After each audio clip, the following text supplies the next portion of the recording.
prometido não o fará? Ou tendo falado não o cumprirá? Elas são as palavras, as Escrituras, são as palavras do Deus vivo e verdadeiro. Não podemos diminuir nem acrescentar algo à palavra do Senhor para não sermos punidos por Ele. A concretização de muitas profecias da Bíblia Sagrada nos dá segurança de que as demais promessas do Senhor se realizarão. O Velho Testamento anunciou a vinda do Messias e ele veio. Ele se manifestou, ele operou a salvação. E o Apocalipse fala claramente que nós não podemos nem acrescentar, nem diminuir nada da palavra de Deus.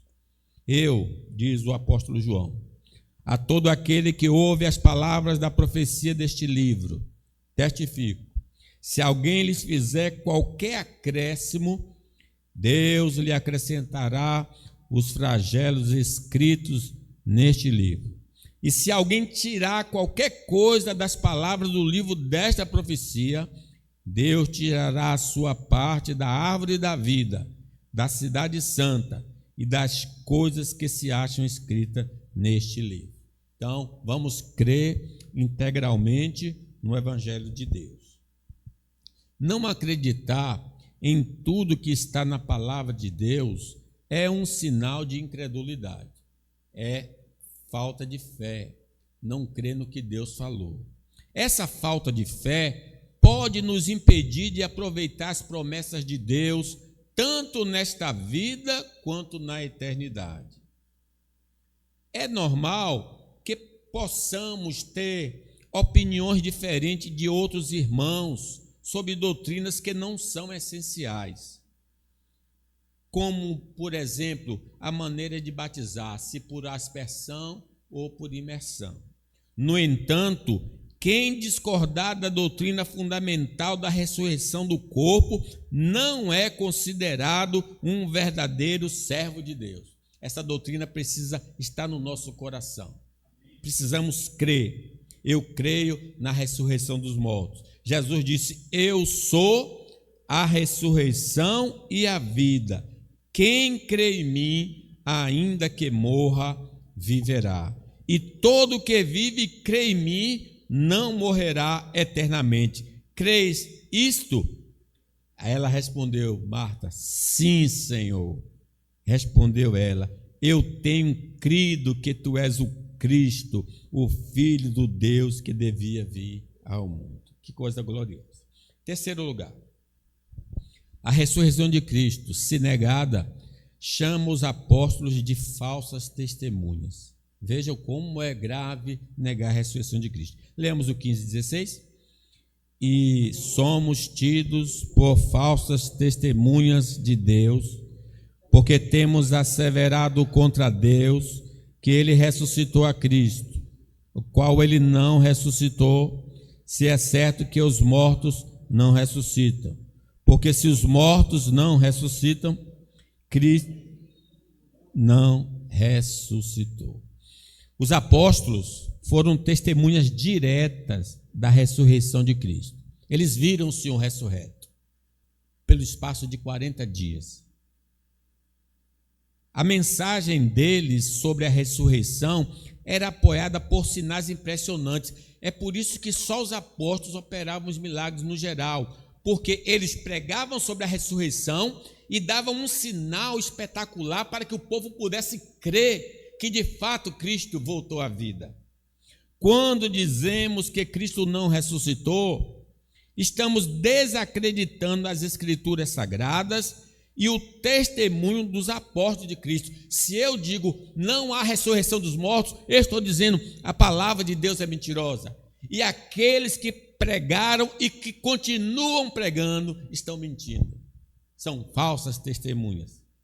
Atos 4 diz, com grande poder os apóstolos davam testemunho da ressurreição do Senhor Jesus e em todos eles havia abundante graça. Por isso os sinais operados pelos apóstolos. A mentira, lembre, não vem de Deus. Deus proíbe o falso testemunho. Não dirás falso testemunho. O Senhor mandou aplicar pena de morte aos infratores deste mandamento. No Velho Testamento, quem mentisse podia perder a vida. Assim está escrito na palavra de Deus. Os juízes indagarão bem, e se a testemunha for falsa e tiver testemunhado falsamente contra seu irmão, far-lhe-eis como cuidou fazer a seu irmão, e assim exterminarás o mal do meio de ti. Se os mortos não voltam à vida, a igreja cristã está baseada em uma grande mentira do seu mestre e salvador, assim como os apóstolos que sustentam essa fé. No entanto, acreditamos de verdade que Deus ressuscitou Cristo no terceiro dia e que nos ressuscitará na gloriosa volta dele a este mundo. Então, meus irmãos, vejam que quem não acredita que os mortos vai ressuscitar, está anulando a palavra de Deus e tornando os pregadores do evangelho mentirosos. Mentir, irmãos, é um pecado grave, mas mentir em nome de Deus é gravíssimo. Os apóstolos testemunhavam que Deus ressuscitou a Cristo. Então, eles supostamente estavam mentindo em nome da divindade. Mas a mentira apostólica, se os mortos não ressuscitam, foi ordenada pelo próprio Senhor Jesus, que é mais grave ainda. O próprio Deus mandou dizer ao mundo que ressuscitou seu filho. Então, o próprio Deus agindo contra a sua própria natureza. Vejam a gravidade do nosso pecado se não acreditarmos na ressurreição geral. Se eu não creio que Cristo ressuscitou e que os mortos vão ressuscitar, eu estou dizendo que Deus é mentiroso, que Jesus é mentiroso, que os apóstolos também mentiram e que os pregadores atuais continuam mentindo.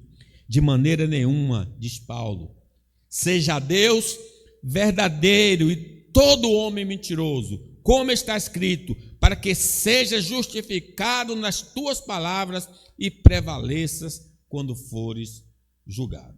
Aquele que tenta fazer com que as pessoas duvidem de Deus é Satanás. O único que desde o começo trabalha assim. Ele foi lá no jardim e disse, olha, Deus está mentindo. Vocês não vão morrer, não. Agora ele está dizendo ao contrário, vocês vão continuar mortos. Vocês não vão ressuscitar. É mentira do diabo. Se não acreditarmos nas palavras do Senhor, estamos sendo enganados por ele. Estamos sendo lubridiados pelo próprio diabo. Isso pode nos levar a um destino de sofrimento eterno ao lado do diabo no lago de fogo. O diabo não quer ir sozinho para o inferno, ele quer levar muitos com ele.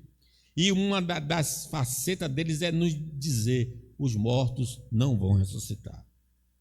Vamos deixar de lado a incredulidade e acreditar no Evangelho de Deus, para que possamos ser abençoados com a vida eterna e viver no novo céu e na nova terra, onde reina a justiça. Paulo escrevendo aos Coríntios, mas temo que assim como a serpente enganou Eva com a sua astúcia, assim também seja de alguma sorte corrompido os vossos sentidos e se apartem da simplicidade que há em Cristo. Tomemos cuidado, vigiai. O diabo, vosso adversário, anda em derredor, rugindo como um leão, buscando a quem possa tragar. Em quarto lugar, irmãos, a ressurreição de Cristo, se rejeitada, anula o perdão de pecados. Lemos o 17. E se Cristo não ressuscitou, é vã a vossa fé e ainda permaneceis nos vossos pecados. A morte de Cristo na cruz foi receber a penalidade que nossos pecados mereciam, porque o salário do pecado é a morte. Tendo as autoridades atestado a morte de nosso Salvador, lembra que o